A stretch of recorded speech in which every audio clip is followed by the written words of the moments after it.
Hello everybody, how are you doing today? I have some great news.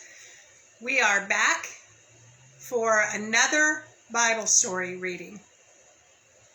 For those who are joining maybe for the first time, let me tell you what we do here.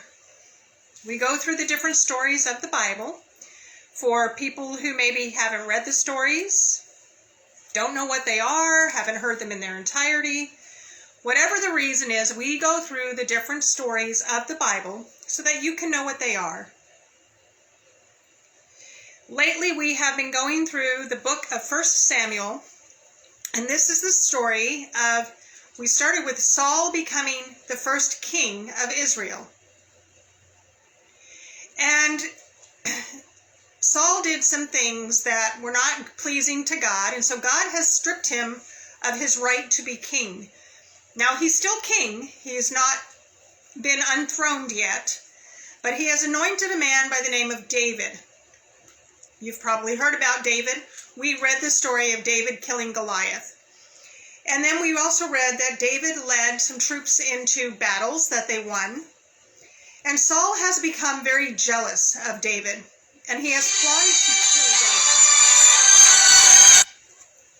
He's plotted to kill David. Sorry, had a phone call coming in. And he's jealous because the people like David so much. They've all said things like, Saul has killed his thousands, but David his 10,000s. Saul gave David his daughter Michal to be married to. And he was hoping that when he married Michal, it would be a trap. It would be a snare, and it would help him be able to kill David. We're going to pick up now in chapter 19 of 1 Samuel. So let's get started. Saul ordered his son Jonathan and all his servants to kill David. But Saul's son Jonathan liked David very much. So he told him, "My father Saul intends to kill you. Be on your guard in the morning and hide in a secret place and stay there. I'll go out and stand beside my father in the field where you are and talk to him about you. When I see what he says, I'll tell you." Jonathan spoke well of David to his father Saul. He said to him, "The king should not sin against his servant David. He hasn't sinned against you. In fact, his actions have been a great advantage to you. He took his life in his hands when he struck down the Philistine. And the Lord brought about a great victory for all of Israel. You saw it and rejoiced. So why would you sin against an innocent blood by killing David for no reason?" Saul listened to Jonathan's advice and swore an oath. "As surely as the Lord lives, David will not be killed." So Jonathan summoned David and told him all these words. Then Jonathan brought David to Saul, and he served him as he did before. When war broke out again, David went out and fought against the Philistines. He defeated them with such great force that they fled from him. Now an evil spirit sent from the Lord came on Saul as he was sitting in his palace holding a spear. David was playing the lyre.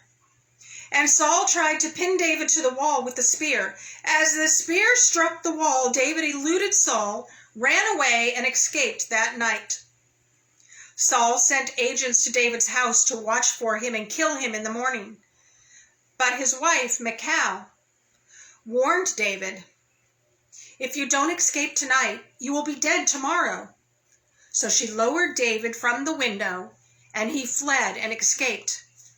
Then Michal took the household idol and put it on a bed, placed some goat hair on its head, and covered it with a garment. When Saul sent agents to seize David, Michal said, "He's sick." Saul sent the agents back to see David and said, "Bring him on his bed so I can kill him." When the agents arrived, to their surprise, the household idol was on the bed with some goat hair on its head. Saul asked Michal, "Why did you deceive me like this? You sent my enemy away and he has escaped." She answered him, "He said to me, 'Let me go. Why should I kill you?'" So David fled and escaped and went to Samuel at Ramah, and told him everything Saul had done to him. Then he and Samuel left and stayed in Naioth. When it was reported to Saul that David was in Naioth in Ramah, he sent agents to seize David. However, when they saw the group of prophets prophesying with Samuel leading them, the Spirit of God came on Saul's agents, and they also started prophesying. When they reported to Saul, he sent other agents, and they also began prophesying. So Saul tried again and sent a third group of agents, and they even began prophesying. Then Saul himself went to Ramah. He came to the large cistern at Seku and asked, "Where are Samuel and David?" "At Naioth in Ramah," someone said. So he went to Naioth in Ramah. The Spirit of God also came on him. And as he walked along, he prophesied until he entered Naioth in Ramah. Saul then removed his clothes and also prophesied before Samuel. He collapsed and lay naked all that day and all that night. That is why they say, "Is Saul also among the prophets?" We just read chapter 19 of 1 Samuel. Remember, there are three ways that we look at verses when we read them. What does it say? We have to have reading comprehension. What was it saying to the people of that time? We have to understand the culture and the history. And what, if anything, is it saying to us today? So what we just read is that Saul is very jealous of David, and he orders his son, along with everybody else, to have David killed. But his son Jonathan and David are like brothers. They are best buds. They have made an oath between the two of each other to love each other. They love each other. Jonathan loves David very much. And so he warns David, "Hey, my dad wants to kill you, but let me go see if I can talk him out of it. Wait here." So David waits, and Jonathan goes to Saul and says, "Why would you want to kill him? He's done great things. In fact, you were even happy that he killed the Philistine giant. You were even happy about that.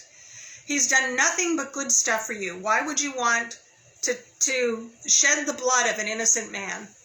So Saul agrees with his son Jonathan. He's like, "All right, I won't kill him. Fine."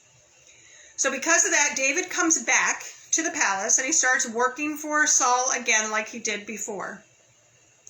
But then one night, now remember what we learned is whenever Saul is having a bad spell of these evil spirits tormenting him, then David would come in and play the lyre and offer him some relief from this. So one night when David was playing the lyre, this evil spirit that God sent to torment Saul came over him, and he got so mad at David that he took his spear, and just as he was about to kill David with the spear, David gets out of the way, the spear hits the wall. I mean, you just kind of see this whole action scene taking place.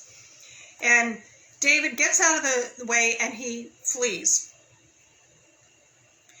So he runs to his house, and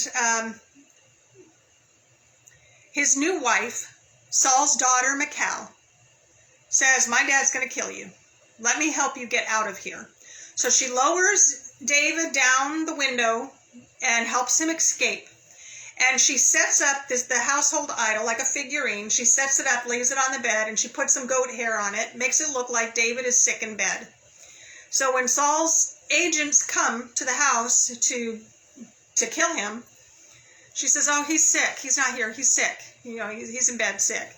So they go and tell Saul, "Hey, he's sick." And Saul says, "I don't care. You bring him sick in his bed to me. I'm going to kill him sick in his bed." So they go back and they find out, oh, that's not David at all. That's an idol with this goat hair stuck on it. And Saul says to his daughter, Michal, "Why did you lie to me? Why did you deceive me?" And she said, "Oh, because David said he was going to kill me if I didn't help him escape." She plays the victim. And that she did that to save her life, to save his life and to save her life. David flees and he goes to Samuel.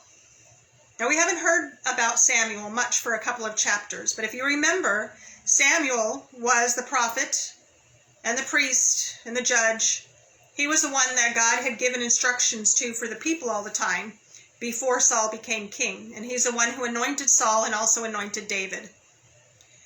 So David runs to Samuel, tells him everything that's going on, and Saul and David go to a place called Naioth. And, Samuel and David go to Naioth.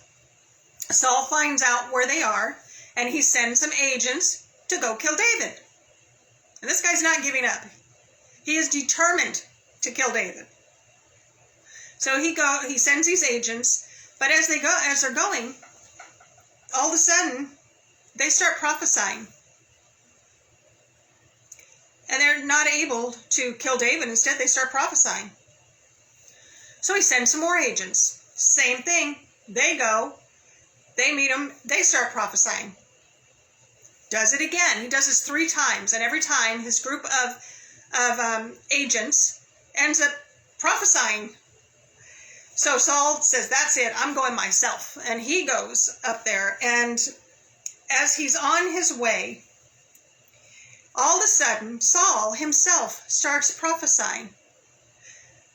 And he reaches Samuel. And before he gets there, he's already prophesying. But when he reaches Samuel, he takes off all of his clothes. So now he's naked and prophesying.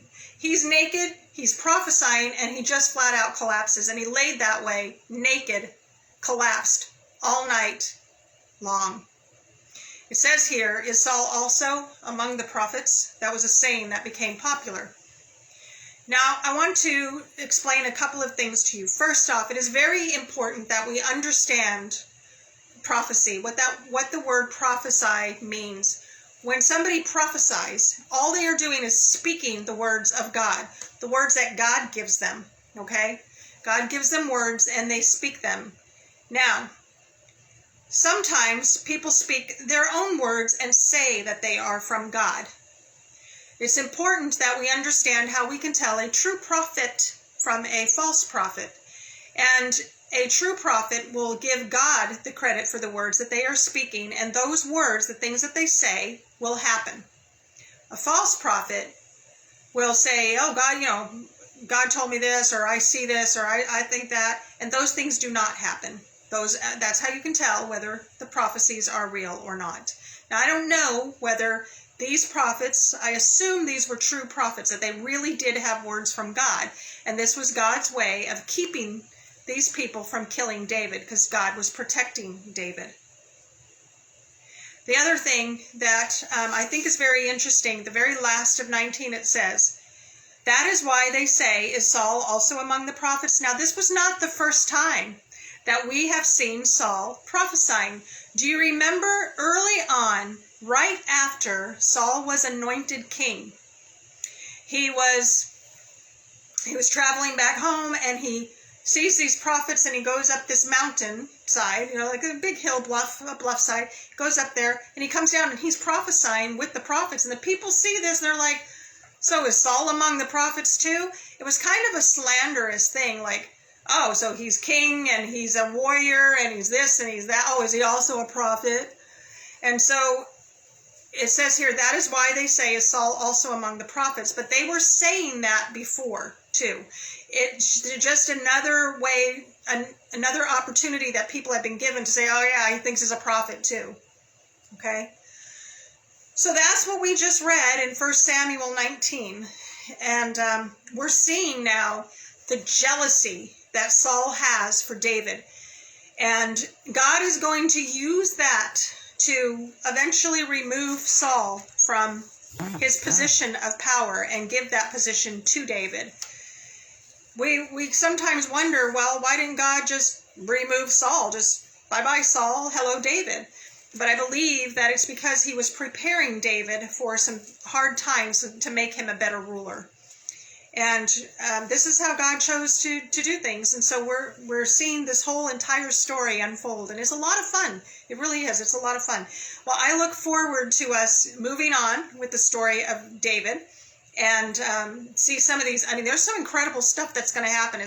I really think they should make an action movie out of this, because there's so much action that happens in this story as it unfolds. I hope you learned something today, and I look forward to us being together again. Have a great day, and God bless.